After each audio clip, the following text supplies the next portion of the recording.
Hello friends, नमस्कार। स्वागत है आप सभी का आपके अपने यूट्यूब चैनल द स्टडी 2.5 में। फ्रेंड्स, हम लोग घटना चक्र के दृष्टि करंट अफेयर से आज के वीडियो में बिहार के करंट अफेयर्स को कवर करेंगे, जो इस बार की यह मैगजीन बीपीएससी प्री 2022 स्पेशल है। और ये मैगजीन 1 अगस्त 2021 से 5 अगस्त 2022 तक अपडेटेड है। तो यहाँ पूरे 1 वर्ष के प्रश्न आप सभी को देखने को मिल जाएगा, जो आप सभी के 67th बीपीएससी के लिए काफ़ी महत्वपूर्ण है। साथ ही में अन्य बिहार के एग्ज़ामों के लिए भी यह महत्वपूर्ण सिद्ध होगा। तो चलिए हम लोग सीधे टॉपिक की ओर चलते हैं। फ्रेंड्स, आप सभी को यह भी अवगत करा दूं कि इसके पहले इस मैगजीन से हम लोग राष्ट्रीय परिदृश्य के टॉपिक को कंप्लीट कर चुके हैं। जो लोग उस वीडियो को नहीं देखे हैं, वीडियो डिस्क्रिप्शन बॉक्स में पिन कर दिया गया है, आप सभी वहाँ से देख सकते हैं। और आइए बिहार के करंट अफेयर्स को शुरू करते हैं हम लोग इसे। चलिए सीधे वीडियो को शुरू करते हैं। दोस्तों, वीडियो शुरू करने से पहले आप सभी से एक छोटा सा रिक्वेस्ट है। यदि आप सभी चैनल पर नए हो तो चैनल को प्लीज़ सब्सक्राइब कर लीजिए और साथ ही में ऑल बेल आइकन नोटिफिकेशन को भी प्रेस कर दीजिएगा, जिससे कि आने वाले नए वीडियो के नोटिफिकेशन आप सभी को प्राप्त होता रहे। चलिए सीधे प्रश्नों की ओर बढ़ते हैं। पहला प्रश्न है, स्मृति साक्ष्य एवं अभिनंदन स्मारिका गंगार्पण का लोकार्पण। आइए इसे देखते हैं। 31 जुलाई 2022 को महामहिम राज्यपाल फागू चौहान, सिक्किम के राज्यपाल गंगा प्रसाद द्वारा लिखित पुस्तक स्मृति साक्ष्य एवं अभिनंदन स्मारिका गंगार्पण के लोकार्पण कार्यक्रम में शामिल हुए। गंगा प्रसाद जी ने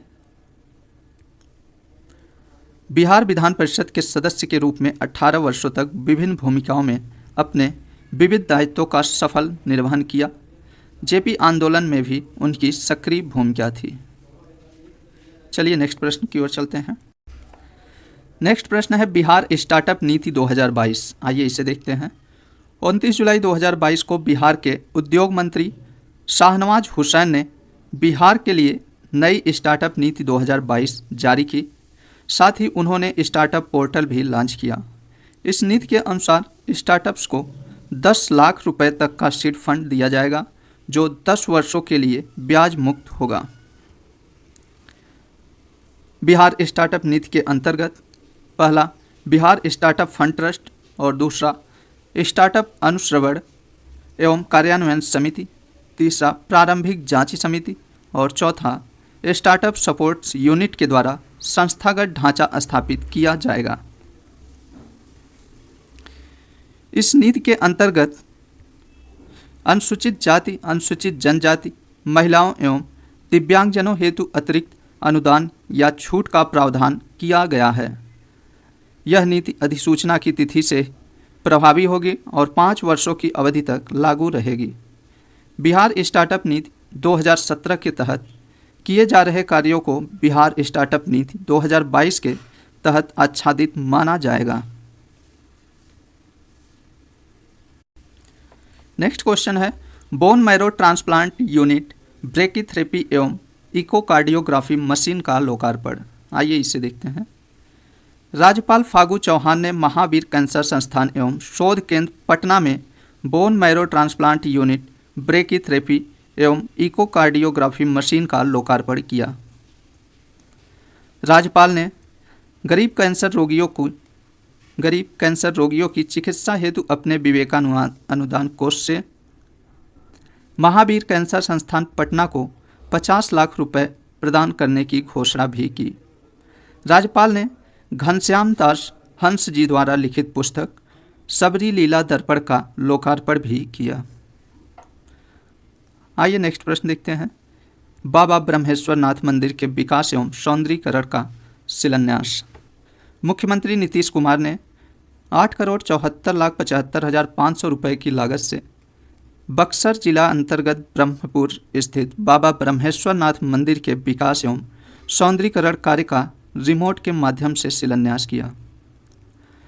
ऐसी मान्यता है कि भगवान ब्रह्मा के द्वारा ही इस मंदिर की स्थापना कराई गई है, जिसके कारण इस मंदिर का नाम ब्रह्मेश्वर नाथ मंदिर पड़ा है। अगला प्रश्न देखते हैं, भारत नवाचार सूचकांक 2021। नीति आयोग के द्वारा भारत नवाचार सूचकांक 2021 जारी किया गया। इस सूचकांक में बड़े राज्यों की श्रेणी में कर्नाटक एवं तेलंगाना प्रथम एवं दूसरे स्थान पर रहे। बड़े राज्यों में बिहार की रैंकिंग 15वीं रही।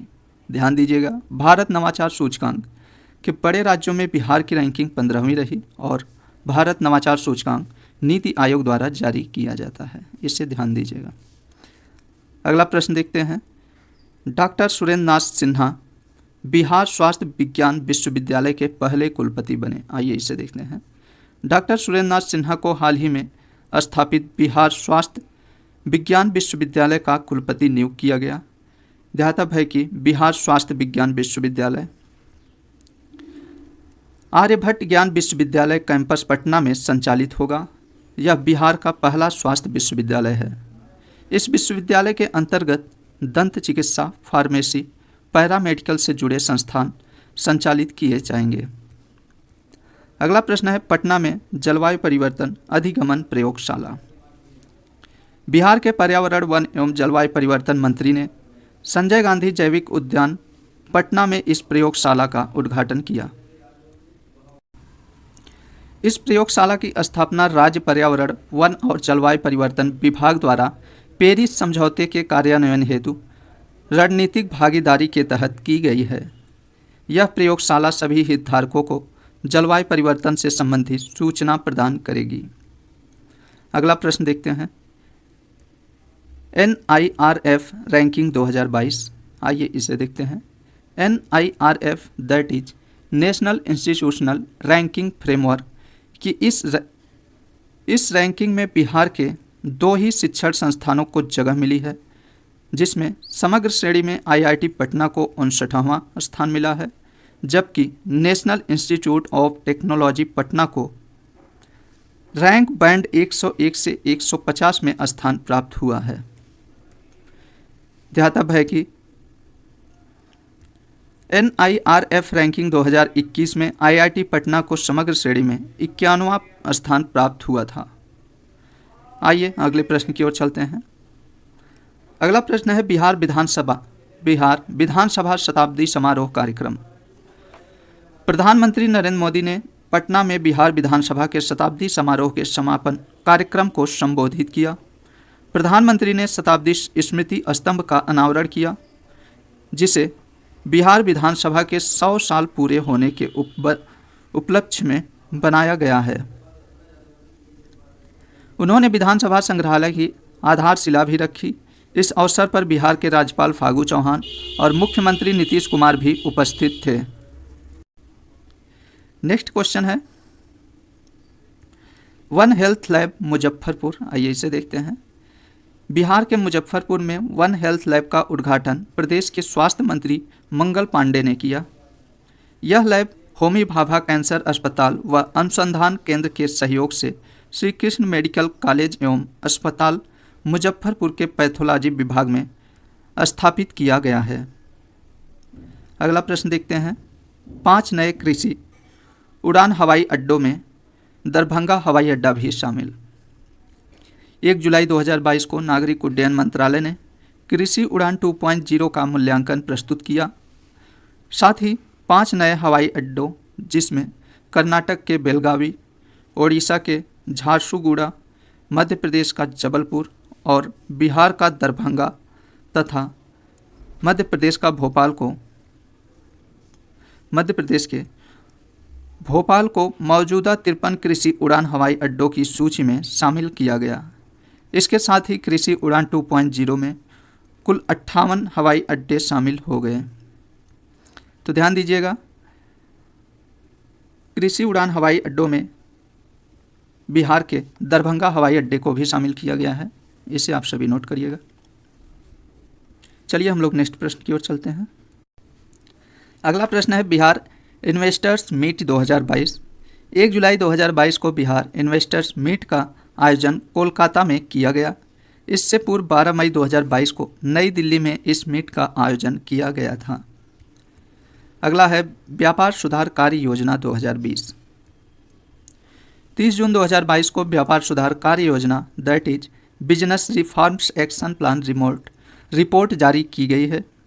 इस रिपोर्ट के अनुसार टॉप अचीवर्स श्रेणी में शीर्ष 3 राज्य, जिसमें आंध्र प्रदेश, गुजरात एवं हरियाणा है। आकांक्षी श्रेणी में शीर्ष 3 राज्यों में क्रमशः असम, छत्तीसगढ़, गोवा शीर्ष पर है। उभरते हुए व्यापार इकोसिस्टम श्रेणी में शीर्ष पर अंडमान निकोबार है, जबकि बिहार को दूसरा स्थान प्राप्त हुआ है। तो ध्यान दीजिए, उभरते हुए व्यापार इकोसिस्टम श्रेणी में बिहार को दूसरा स्थान प्राप्त हुआ है। अगला प्रश्न देखते हैं, national rugby championship 2022। Pataliputra sports complex Patna Bihar में 9वीं सीनियर राष्ट्रीय रग्बी चैंपियनशिप और 7वीं जूनियर राष्ट्रीय रग्बी चैंपियनशिप तथा 4थी राष्ट्रीय व्हीलचेयर रग्बी चैंपियनशिप का आयोजन किया गया।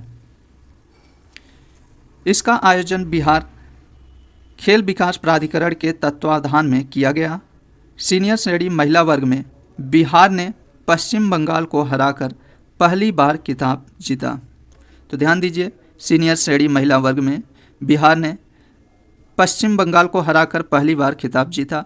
राष्ट्रीय व्हीलचेयर रग्बी चैंपियनशिप का खिताब कर्नाटक ने जीता, जबकि बिहार पुरुष टीम इस श्रेणी में उप विजेता रही।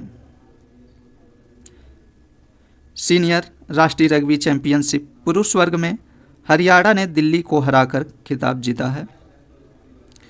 आइए अगला प्रश्न देखते हैं, राष्ट्रीय ई गवर्नेंस सेवा वितरण आकलन रिपोर्ट 2021 को। 13 जून 2022 को इस रिपोर्ट का दूसरा संस्करण जारी किया गया। यह रिपोर्ट राज्यों तथा केंद्र शासित प्रदेशों के ई गवर्नेंस सेवा वितरण का आकलन प्रस्तुत करती है। रिपोर्ट 2021 के अनुसार राज्यों एवं केंद्र शासित प्रदेशों के पोर्टलों की रैंकिंग में विभिन्न श्रेणियों में शीर्ष 3 स्थान को देखते हैं। आइए इसे देखते हैं। इसमें उत्तर पूर्व और पहाड़ी राज्यों में शीर्ष स्थान पे नागालैंड है, जबकि दूसरे स्थान पे मेघालय और तीसरे स्थान पे असम है। वहीं इसमें शेष राज्य समूह ए में शीर्ष स्थान पे केरल है, दूसरे स्थान पे तमिलनाडु और तीसरे स्थान पे पंजाब स्थित है।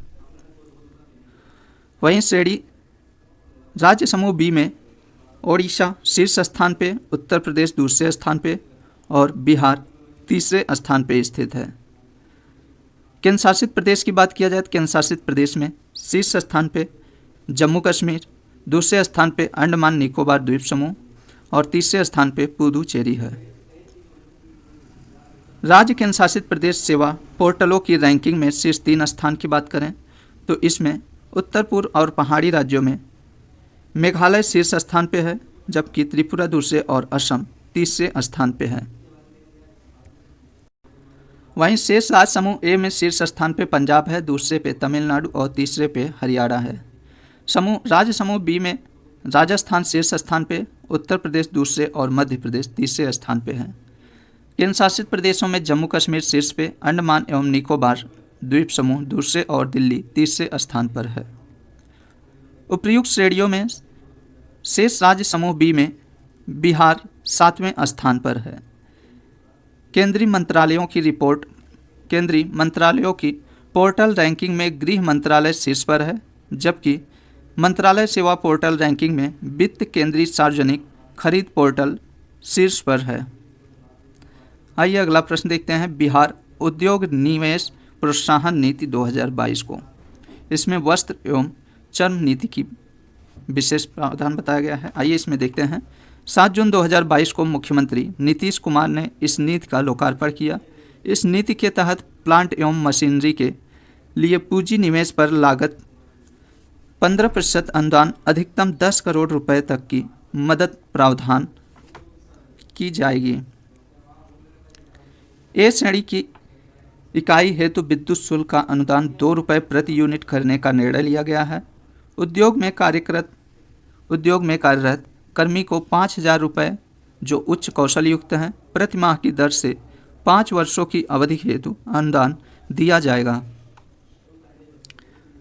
अपने प्रोडक्ट का पेटेंट कराने पर रजिस्ट्रेशन खर्च का 50% अधिकतम 10 लाख रुपए अनुदान दिया जाएगा।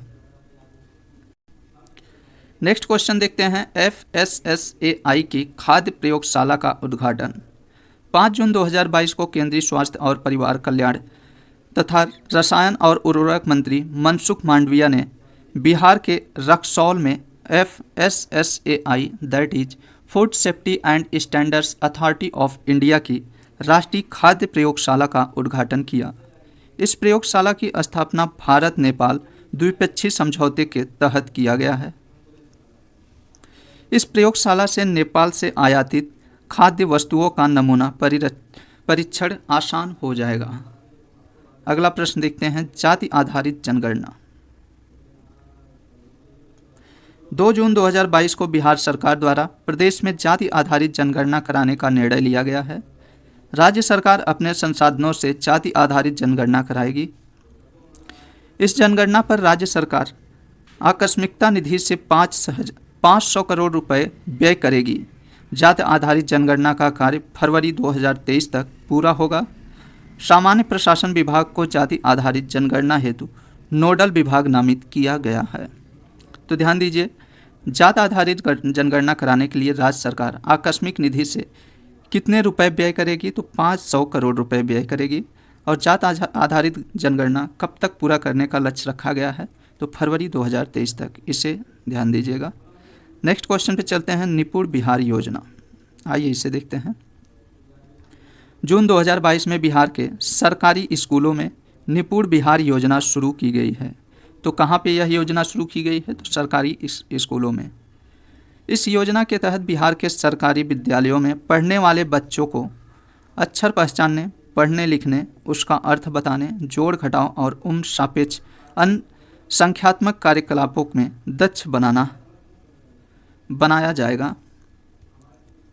यह योजना निपुण भारत योजना की तर्ज पर शुरू की गई है। अगला प्रश्न देखते हैं, Nabinagar super thermal power plant. Aurangabad में स्थित एनटीपीसी के Nabinagar super thermal power plant 600 megawatt की तीसरी एवं अंतिम इकाई से विद्युत उत्पादन प्रारंभ किया जाएगा। तो ध्यान दीजिए, औरंगाबाद में स्थित एनटीपीसी के Nabinagar super thermal power plant की 600 मेगावाट की तीसरी एवं अंतिम इकाई से विद्युत उत्पादन प्रारंभ हुआ। इस इकाई द्वारा कुल उत्पादित विद्युत के 84.8% का आवंटन बिहार को किया गया है। तीसरी इकाई के शुरू होने से बिहार को इस इकाई से 559 मेगावाट बिजली की आपूर्ति की जाएगी। इस इकाई की शेष बिजली उत्तर प्रदेश, झारखंड और सिक्किम को आवंटित की गई है। तीनों इकाइयों चालू होने से इस संयंत्र की कुल बिजली उत्पादन क्षमता अब 1320 मेगावाट से बढ़कर 1980 मेगावाट हो गई है। अगला प्रश्न देखते हैं, कोसी मेची अंतः राज्य लिंक परियोजना। 26 मई 2022 को बिहार सरकार ने जल संसाधन विभाग के तहत कोसी मेची अंतः राज्य लिंक परियोजना के कार्यकारी विस्तृत परियोजना प्रतिवेदन के गठन के लिए सर्वेक्षण एवं अन्वेषण कार्य हेतु प्राक्कलन राशि 2 करोड़ 78 लाख रुपए के व्यय की स्वीकृति प्रदान की। यह बिहार की पहली नदी जोड़ो परियोजना है। केंद्र सरकार द्वारा इस परियोजना को राष्ट्रीय परियोजना में सम्मिलित कर इसके लिए बजटीय प्रावधान, जिसमें केंद्र का 60% और राज्य का 40% हिस्से का मंजूरी प्रदान कर दी गई है। इस परियोजना के पूरा होने से सीमांचल क्षेत्र के 4 जिले, जिसमें पूर्णिया, कटिहार, किशनगंज और अररिया के लगभग 2,15,000 हेक्टेयर क्षेत्र की सिंचाई हो सकेगी तथा उन्हें वार्षिक तौर पर आने वाली बाढ़ से भी राहत मिलेगी। ध्यातव्य है कि मेची महानंदा की सहायक नदी है। ध्यान दीजिए, मेची नदी महानंदा की सहायक नदी है। अगला प्रश्न देखते हैं, बांका और जमुई में सौर ऊर्जा संयंत्र की स्थापना हेतु समझौता। 26 मई 2022 को सतलज सौर ऊर्जा विद्युत निगम लिमिटेड SEBNL और Bihar state power holding company limited, north Bihar power distribution company limited और south Bihar power distribution company limited के बीच बांका और जमुई में कुल 200 मेगावाट के सौर ऊर्जा संयंत्र की स्थापना हेतु समझौता ज्ञापन हस्ताक्षरित हुआ। इस समझौते के तहत SEBNL बांका में 75 मेगावाट और जमुई में 25 मेगावाट क्षमता का सौर ऊर्जा संयंत्र स्थापित करेगी। अगला प्रश्न, खरीफ महाअभियान 2022, आइए इसे देखते हैं। मुख्यमंत्री नीतीश कुमार ने खरीफ महाअभियान 2022 का शुभारंभ किया। इस अवसर पर उन्होंने खरीफ महाअभियान के तहत सूक्ष्म सिंचाई जागरूकता रथों को हरी झंडी दिखाकर जिलों के लिए रवाना किया।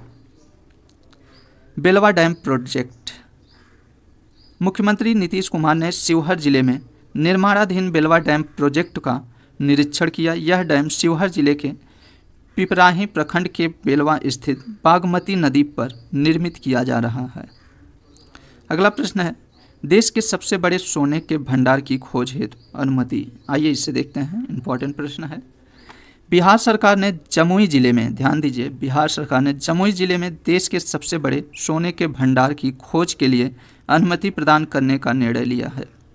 बिहार राज्य का खान और भू विज्ञान विभाग जमुई में सोने के भंडार की खोज हेतु भारतीय भू वैज्ञानिक सर्वेक्षण और राष्ट्रीय खनिज विकास निगम सहित अन्वेषण में लेगी एजेंसियों के साथ परामर्श कर रही है।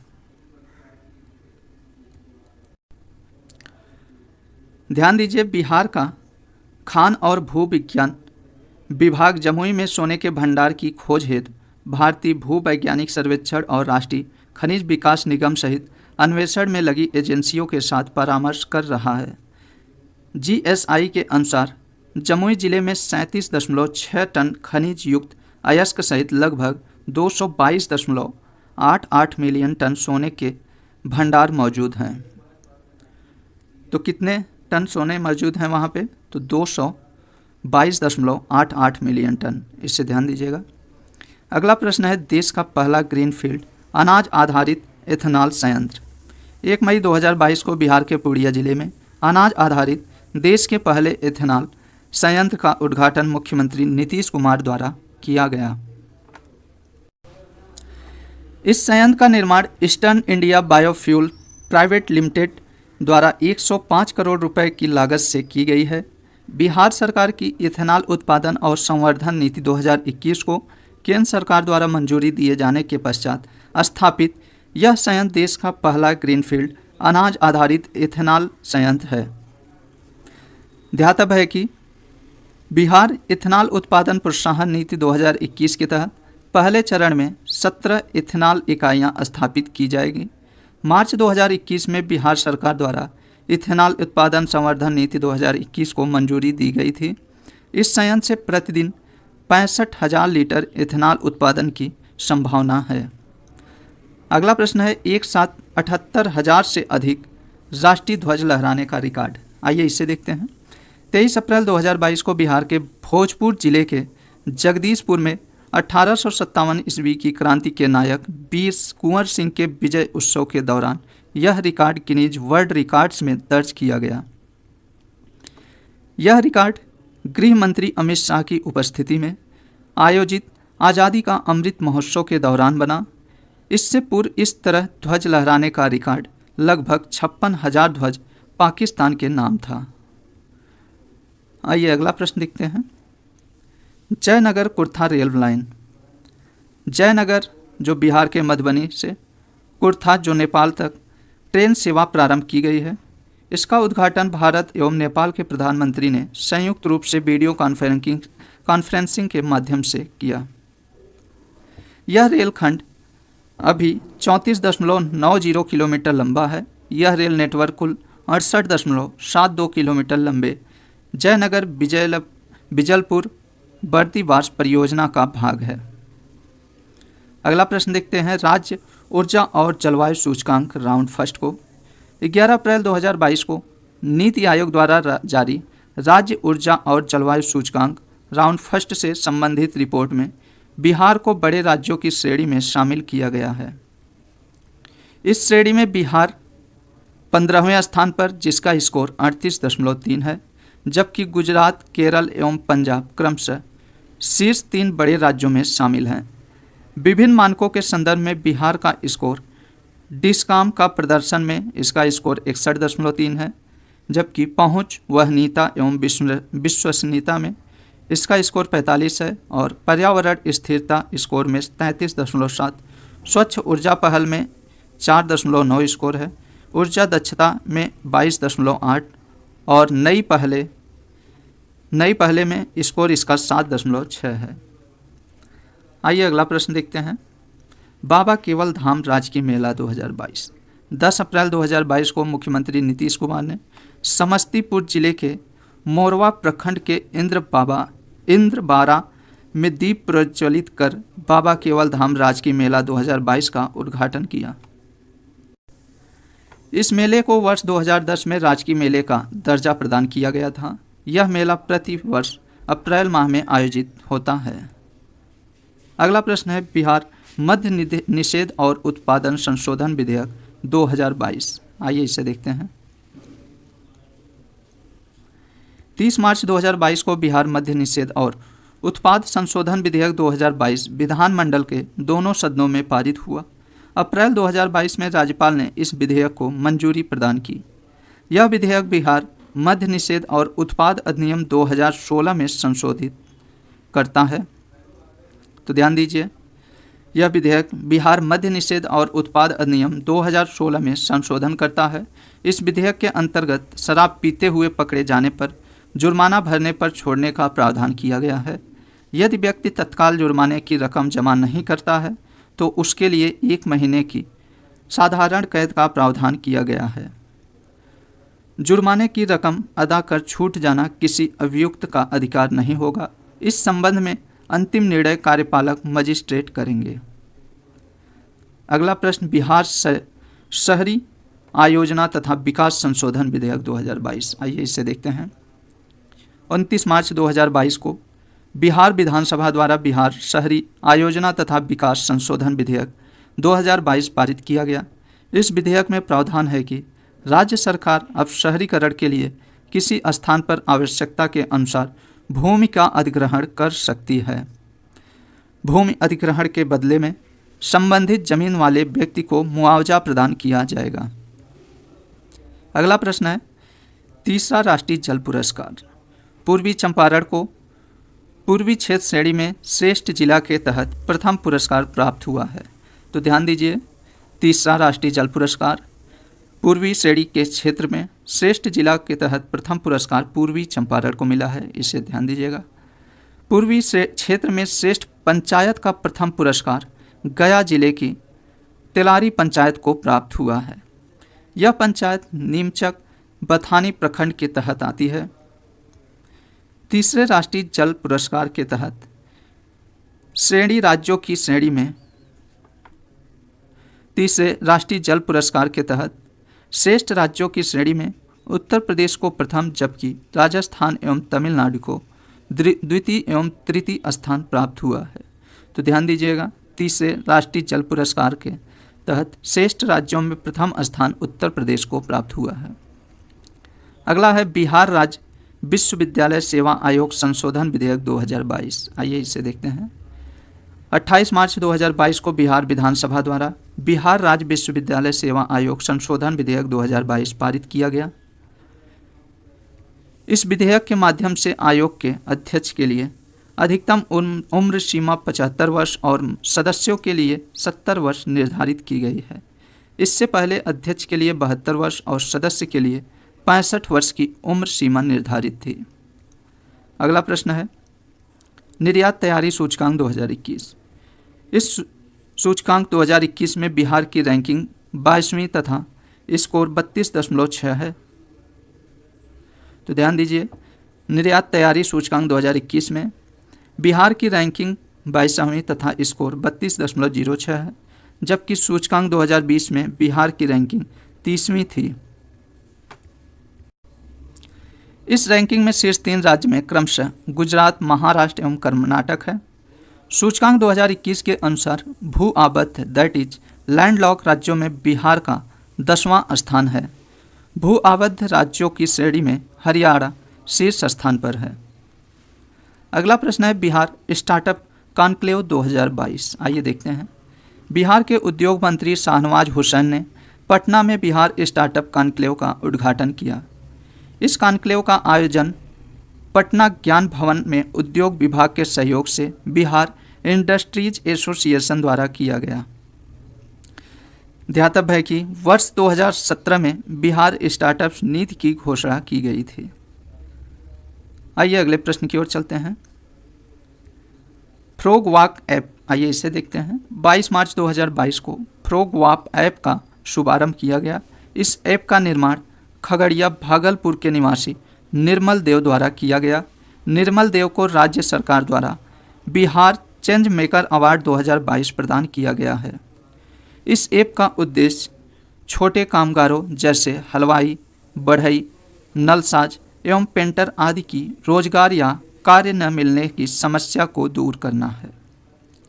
अगला प्रश्न देखते हैं। 22 मार्च बिहार स्थापना दिवस को 110वां स्थापना दिवस, ध्यान दीजिए 22 मार्च को बिहार की स्थापना दिवस इस बार 110वां स्थापना दिवस मनाया गया। स्थापना दिवस की इस बार की थीम जल जीवन हरियाली थी। ध्यान दीजिएगा, इस बार की इसकी थीम जल जीवन हरियाली है। 22 मार्च 1912 को बिहार को बंगाल प्रेसिडेंसी से अलग कर नया राज्य बनाया गया था। बिहार दिवस समारोह 2022 का आयोजन गांधी मैदान पटना में हुआ, जिसकी नोडल एजेंसी शिक्षा विभाग रही। ठीक है, ध्यान दीजिएगा, बिहार दिवस समारोह की नोडल एजेंसी शिक्षा विभाग थी, इसे ध्यान दीजिएगा। अगला प्रश्न है स्कॉच गवर्नेंस रैंकिंग 2021। आइए स्कॉच गवर्नेंस रैंकिंग 2021 को देखते हैं। बिहार वर्ष 2021 के सूचकांक में 11वें स्थान पर है, जिस स्थान पर वह वर्ष 2020 में था। तो स्कॉच गवर्नेंस रैंकिंग में बिहार किस स्थान पे है? तो 11वें स्थान पे है, और ये पिछले वर्ष भी इसी स्थान पे था, इसे ध्यान दीजिएगा। आगे है बिहार को 4 श्रेणियों में, जिसमें स्टार, प्रदर्शन, कैचिंग अप एवं अन्य राज्य कैचिंग अप श्रेणी में रखा गया है। इस सूचकांक में शीर्ष 3 राज्यों में आंध्र प्रदेश प्रथम, पश्चिम बंगाल द्वितीय तथा ओडिशा तृतीय स्थान प्राप्त हुआ है। ये तीनों स्टार श्रेणी में हैं। इनके अतिरिक्त गुजरात एवं महाराष्ट्र क्रमशः चौथे एवं 5वें स्थान के साथ स्टार श्रेणी में हैं। अगला प्रश्न है भगवान बुद्ध की शयन मुद्रा में भारत की सबसे बड़ी प्रतिमा। बुद्ध इंटरनेशनल वेलफेयर मिशन द्वारा बोधगया में भगवान बुद्ध की प्रतिमा का निर्माण किया जा रहा है। यह प्रतिमा शयन मुद्रा में होगी। प्रतिमा 100 फीट लंबी, 30 फीट ऊंची होगी। तो ध्यान दीजिए, यह प्रतिमा भगवान बुद्ध की शयन मुद्रा वाली प्रतिमा 100 फीट लंबी और 30 फीट ऊंची होगी। और यह कहाँ पे स्थापित किया जा रहा है? तो बोधगया में। ठीक है, चलिए इसमें आगे देखते हैं। आइए नेक्स्ट क्वेश्चन देखते हैं। मासिक धर्म स्वच्छता प्रबंध योजना प्रारंभ करने वाला पूर्णिया बिहार का पहला जिला बना। आइए इसे देखते हैं। बिहार के पूर्णिया जिले ने नव अस्तित्व फाउंडेशन स्वयं सहायता समूह एवं यूनिसेफ की सहायता से मासिक धर्म स्वच्छता प्रबंध योजना को प्रारंभ किया। योजना को पायलट प्रोजेक्ट के तौर पर अप्रैल 2021 में जिले के कस्बा प्रखंड में शुरू किया गया था। अगला प्रश्न देखते हैं। पीएम मित्र मेगा टेक्सटाइल पार्क। इस योजना के तहत बिहार के पश्चिमी चंपारण जिले में मेगा टेक्सटाइल पार्क का निर्माण किया जाएगा। तो कहाँ पे इस टेक्सटाइल पार्क का निर्माण किया जाएगा? तो पश्चिमी चंपारण में। अगला है गतिशील मानचित्र की अवधारणा पेश करने वाला देश का पहला राज्य। आइए देखते हैं। 22 मार्च 2022 में, माफ़ करिएगा, मार्च 2022 में बिहार गांव में भूमि स्वामित्व को ट्रैक करने के लिए गतिशील मानचित्र की अवधारणा पेश करने वाला देश का पहला राज्य बन गया है। तो बिहार गांव में भूमि स्वामित्व को ट्रैक करने के लिए गतिशील मानचित्र की अवधारणा पेश करने वाला देश का पहला राज्य बन गया है। हर बार भूमि के स्वामित्व में परिवर्तन होने पर यह गतिशील मानचित्र अपने आप अपडेट हो जाएगा। इस कदम का उद्देश्य कानूनी विवादों को कम करना है।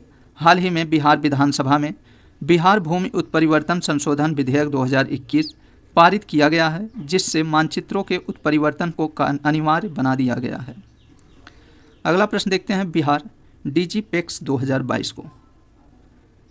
बिहार में राज्य स्तरीय डाक टिकट प्रदर्शनी डिजिपेक्स 2022 का आयोजन किया गया है। इसका विषय भारत की समृद्ध सांस्कृतिक विरासत था। इसका आयोजन आज़ादी का अमृत महोत्सव के तहत किया गया। अगला प्रश्न है राजगीर जू सफारी। बिहार के मुख्यमंत्री नीतीश कुमार ने राजगीर में जू सफारी का लोकार्पण किया। गौरतलब है कि 480 एकड़ में विस्तृत जू सफारी का निर्माण 176 करोड़ रुपए से किया गया, जिसका शिलान्यास वर्ष 2022 में किया गया था। अगला प्रश्न है वित्तीय साक्षरता कार्यक्रम। भारतीय रिजर्व बैंक ने पटना में वित्तीय साक्षरता कार्यक्रम का आयोजन किया। तो ध्यान दीजिएगा, भारतीय रिजर्व बैंक ने पटना में वित्तीय साक्षरता कार्यक्रम का आयोजन किया था। इस कार्यक्रम का विषय गो डिजिटल गो सिक्योर रहा। आइए अगला प्रश्न देखते हैं बिहार शहीद दिवस। बिहार के मुख्यमंत्री नीतीश कुमार ने 15 फरवरी को प्रतिवर्ष शहीद दिवस मनाने की घोषणा की है। तो ध्यान दीजिए, बिहार शहीद दिवस कब मनाने की घोषणा की गई है? तो 15 फरवरी को। ध्यातव्य है कि इस तिथि को वर्ष 1932 में मुंगेर जिले के तारापुर शहीद के थाने पर तिरंगा लहराने के प्रयास में पुलिस की गोली का शिकार होकर 34 स्वतंत्रता सेनानी शहीद हो गए थे। यद्यपि गोपाल सिंह नामक स्वतंत्रता सेनानी थाने के भवन पर तिरंगा लहराने में सफल रहे। आइए अगला प्रश्न देखते हैं प्रथम टेक्सटाइल पार्सल स्पेशल ट्रेन। प्रथम textile parcel special train Gujarat के सूरत शहर के उधना रेलवे स्टेशन से बिहार के पटना शहर के दानापुर रेलवे स्टेशन तक चलाई गई। 9 फरवरी 2022 को पश्चिमी रेलवे के मुंबई सेंट्रल डिवीज़न ने चलथान सूरत क्षेत्र से संकरैल जो खगड़िया डिवीज़न SER के तहत 100वीं टेक्सटाइल ट्रेन के लदान की महत्वपूर्ण उपलब्धि अर्जित की है। अगला प्रश्न देखते हैं आशियाना नगर मंडल में देश का पहला स्मार्ट प्रीपेड मीटर। इस क्वेश्चन को फ्रेंड्स हम लोग यहीं पे स्टॉप करते हैं, क्योंकि वीडियो ज़्यादा लंबा होने की वजह से हम लोग इसे नेक्स्ट वीडियो में कवर करेंगे। नेक्स्ट वीडियो आप सभी को जल्द ही उपलब्ध हो जाएगा। तो चलिए ठीक है दोस्तों, मिलते हैं हम लोग नेक्स्ट वीडियो में। यदि आप सभी चैनल को अभी भी सब्सक्राइब नहीं किए हैं तो चैनल को प्लीज़ सब्सक्राइब कर लीजिए और साथ ही में ऑल बेल आइकन नोटिफिकेशन को भी प्रेस कर दीजिएगा। चलिए मिलते हैं नेक्स्ट वीडियो में, तब तक के लिए आप सभी को नमस्कार।